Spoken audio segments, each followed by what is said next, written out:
हो.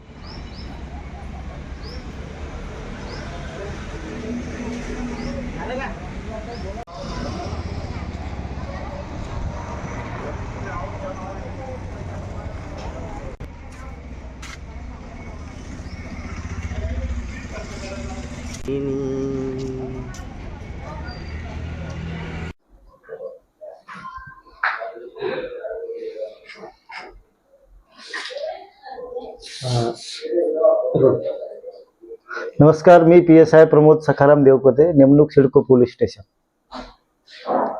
आमच्या पोलीस स्टेशनच्या हद्दीमध्ये MGM हॉस्पिटल या ठिकाणाहून मोटरसायकल चोरीचं प्रमाण बऱ्याच प्रमाणात वाढलेलं होतं.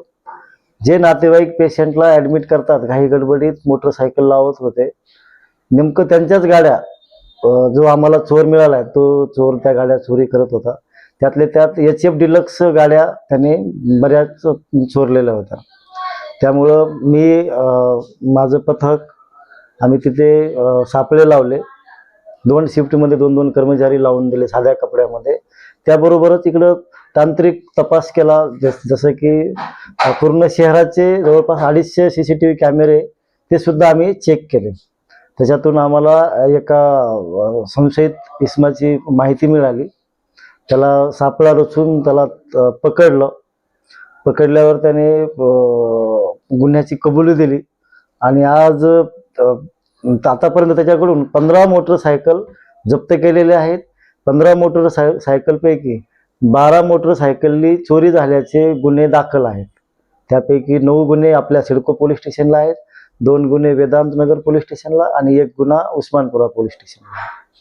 आणखी काही गाड्या मिळण्याचे चान्सेस आहे का? आरोपी PCR मध्ये आहे, तपास चालू आहे. आणखी गाड्या मिळण्याची शक्यता आहे. या गाड्या म्हणजे MGM पासूनच चोरलेल्या आहे का इतर ठिकाणाहून सुद्धा?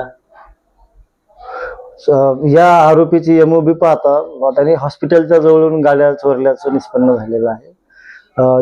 MGM हॉस्पिटल येथून 9 गाड्या चोरल्या होत्या त्याने.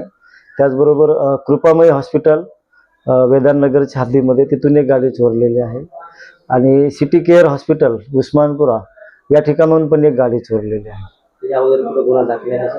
नाही, या अगोदरचं त्याच्यावर गुन्हा दाखल असल्याचं काही निष्पन्न झालेलं नाही.